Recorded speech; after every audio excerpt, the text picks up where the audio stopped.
What's going on, everybody? Welcome back to the Crew Cab Dart YouTube channel. Today we're going to be continuing on our mad dash. It is a 2-week thrash to get this 5.7 Hemi swapped 93 Dodge Ram ready to go to Bowling Green, Kentucky. In the last video, we made our heater hoses. We had the Aces harness on, then we had the Aces harness off. We talked about vacuum lines. We talked about a buck converter. Don't know if you've ever heard of that, but we did talk about it. I remade my fuel return line because I routed it to the feed line last time. We did a ton of wiring trying to get all the factory sensors to work with this late model 5.7 Hemi.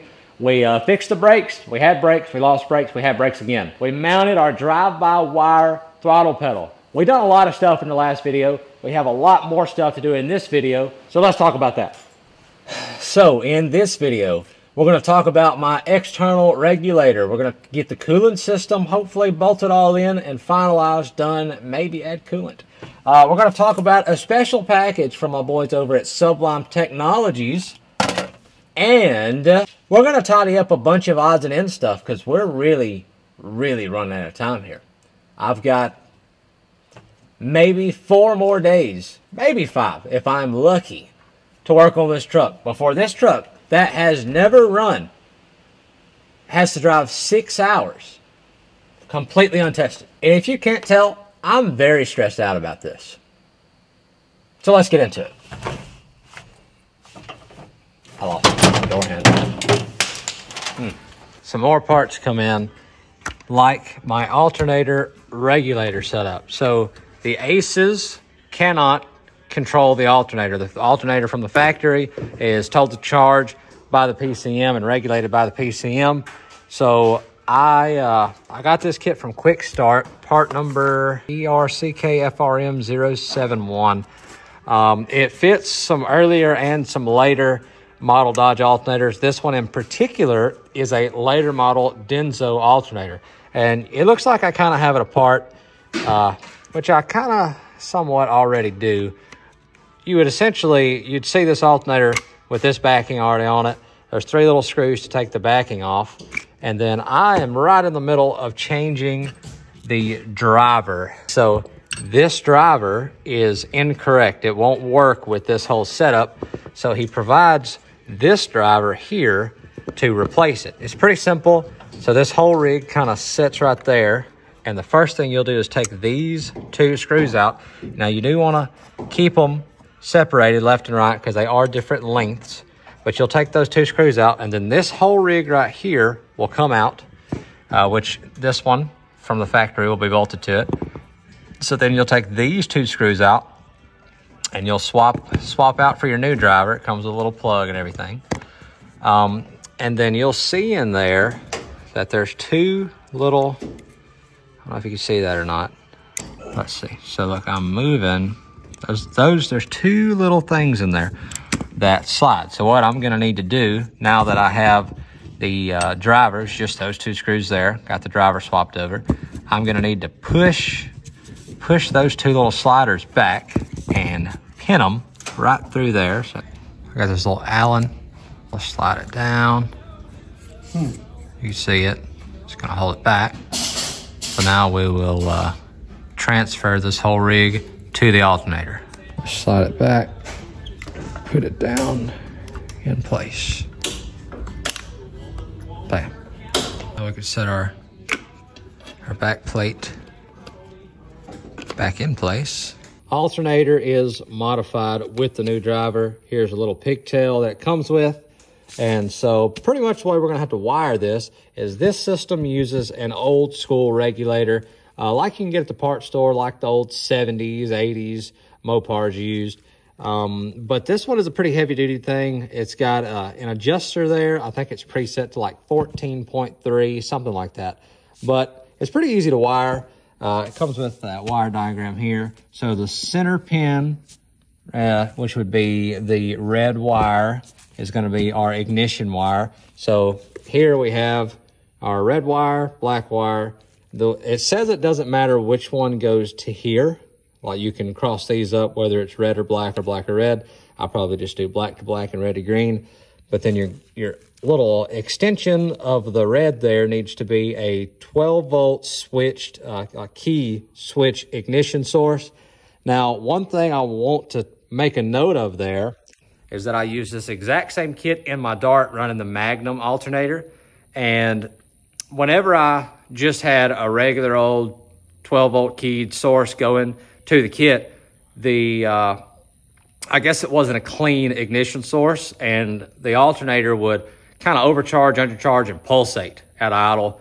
And what I did to fix that was, rather than just some old dirty ignition source, I relayed the ignition trigger going to the regulator. Same thing I did for the ACES harness. Here is I have a ignition relay specifically for the ACES harness. I think it's right there, and it's this wire here. So I'll use that relayed ignition source to trigger this, so that'll be a good clean 12-volt ignition source. Another thing that they stress in the diagram is that you're going to want to ground from the metal case on a mounting point, from the metal case to the alternator case, also to the negative post of the battery. They say it here, you must run an additional ground wire between the alternator, the regulator, and the battery negative. A lot of grounding to do, but I've used this on the Dart with the Magnum setup, and it's worked good. So I just assume use it here again.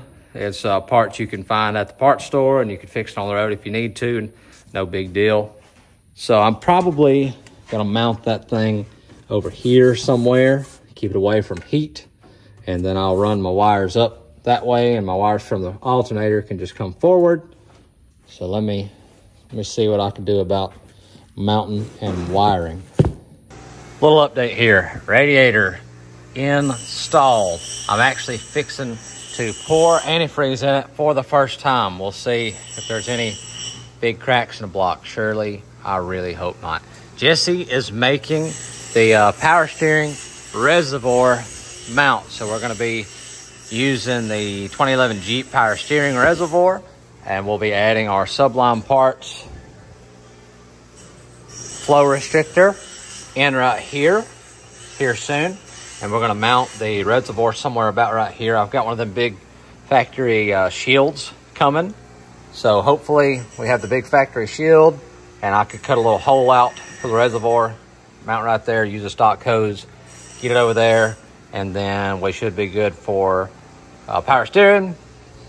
Then once I get some coolant in this thing, I can put a belt on it. Now, I've still got to run an alternator charge wire. I'm waiting to get some 4-gauge or 6-gauge, whatever I can get my hands on first, for the charge wire that'll run across and up. And I've got some dust shields coming for like the factory rubber dust shields down there that'll cover that up and look nice. I'm still planning to loom everything, all this wiring except the ACES wiring, which is already loomed.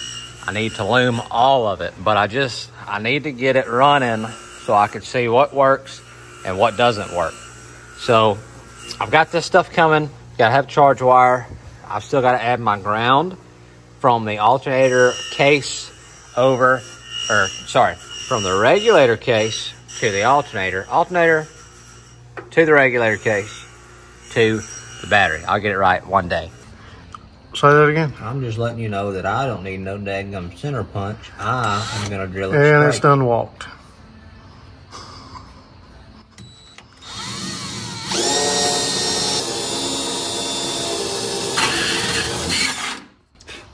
It's me and my Temu step bits against the world.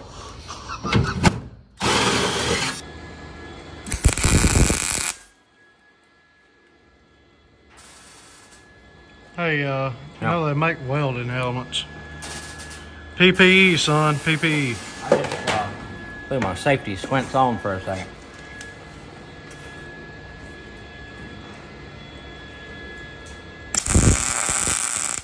Okay, so Jesse and I called it last night after we got our little power steering reservoir bracket made up. Jesse whipped this thing up, and it looks like it's going to work really good. Got our hose mounted down there. It's going to sit somewhere about right there, and then the reservoir is going to sit to the right of it, kind of up against the battery.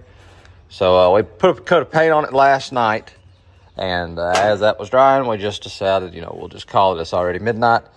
So what we're going to do today, I'm going to get this reservoir mounted And then I'm gonna grab my Sublime Technologies flow restrictor and take out my current fitting, add this flow restrictor, and then I've got to ground the regulator here. And I believe at that point I could put the belt on the thing, and it's like all the accessories are done. So that's very exciting. So I'm gonna get the reservoir mounted up, and then we'll get this flow restrictor installed.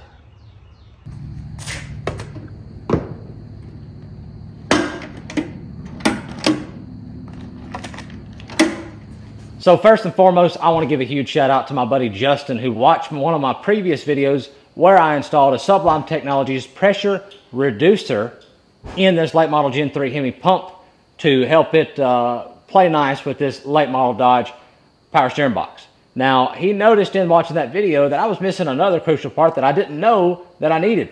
So Sublime Technologies also has, alongside their pressure reducer, a flow restrictor. And so he's noticed I was missing that. He said, brother, you need that. I said, man, I've got 2 weeks to get the truck going and drive it. He said, don't worry about it. Let me get up with Blake. We'll get it out to you. And so he got up with Blake. They got me sent over what I needed, the Sublime Technologies flow reducer that also, at the same time, converts it to a 6AN fitting, which I already have a 6AN line made on there. As well as, he asked me, he said, what are you doing for air conditioning? I said, I don't know. I probably used a factory box or something. He said, well, did you know that Sublime Technologies also has a whole bunch of D150, W150, whatever, specific fittings to convert all your factory components to universal style AC fittings. That way you can just make your own custom hoses to go from your Hemi compressor to your stock condenser to your stock evaporator. I mean, all that good stuff. He said, they have it. Do you need it? I said, yeah, I need it. And look, like 3 days later, I get a box in the mail, has Sublime Technologies on it. I open it up, miniature toolbox. What's in the miniature toolbox? Literally everything I needed. They have their own miniature toolbox. It says Sublime Technologies right there. It's really cool. But I really appreciate all those guys over there for helping me out and getting me this stuff really quick. We're on a time crunch. Let's get it installed.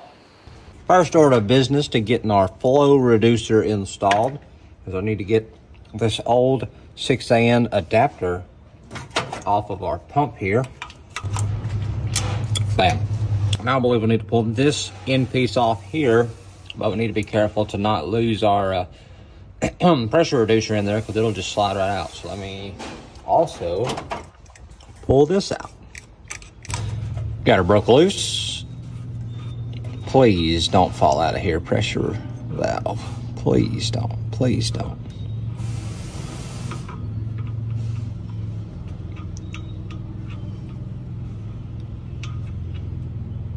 Okay. All right. Switcheroo time. Bam. New part in. Switcheroo successful. Let me get it tightened up. Bam. Easy as that. Got my Sublime Technologies flow reducer installed on this. It's a Toyota. That's what they're compatible with. The Toyota Hemi power steering pump. Got my 6AN line put back in, and we actually have our reservoir mounted now. I made a little, or Jesse made a little L bracket here. I think that's a fine spot. I've got one of those dust covers for up here coming as well, so I may have to cut a little hole out for the lid, but got the return going down there. I mean, that's just the stock Jeep hose. I may end up redoing that hose later down the line if it proves to be some sort of issue. But we're looking close. We're looking good.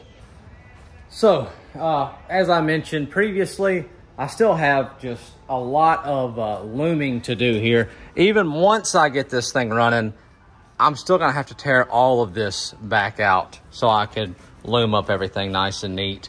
But we're just chipping away. I'm fixing to bolt the alternator up for the final time. I still have to make a charge wire. The little lug is down there. But here's my ground scenario. It's gonna go on that stud. And like I said, I'll have that dust shield. So everything will come forward and up, and then we'll go down. That's the alternator to the regulator case, and then from regulator case to the battery terminals over here. And then once I get the charge wire made, that should take care of the alternator. The power steering should be taken care of now. We've got some coolant in it. I've been slowly filling it. Obviously the thermostat's not open or anything, and so it's gonna fill up the radiator, then slowly fill up here through one of those little air bleeder valve guys in there. But once it's running, we can fully bleed the system. That'll be good to go. Still have to bolt the cowl on up there. It's just kind of hanging out. I have the hardware to do it, but it's kind of bent up. I got to do the wiper pivots. I have a new wiper motor. There's quite a few things with the truck itself that still need to be addressed. I haven't taken the front wheels off. I don't know if the bearings are in good shape. We did rebuild the rear brake, so we know at least that's new.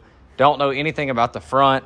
The interior is just a absolute horrendous mess right now. I do have like the door panel and stuff. None of it's in great shape, but we have it. We won't have time to insulate or carpet. We won't have time for air conditioning.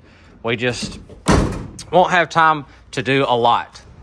But I tell you what, we're giving it our best shot to get this thing mechanically sound enough to make the trip. So I'm gonna keep picking away at it, and if I come up on anything interesting, I'll pop back in.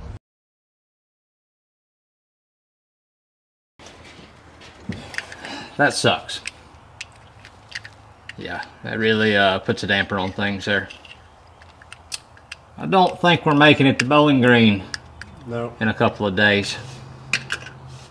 Just forget it.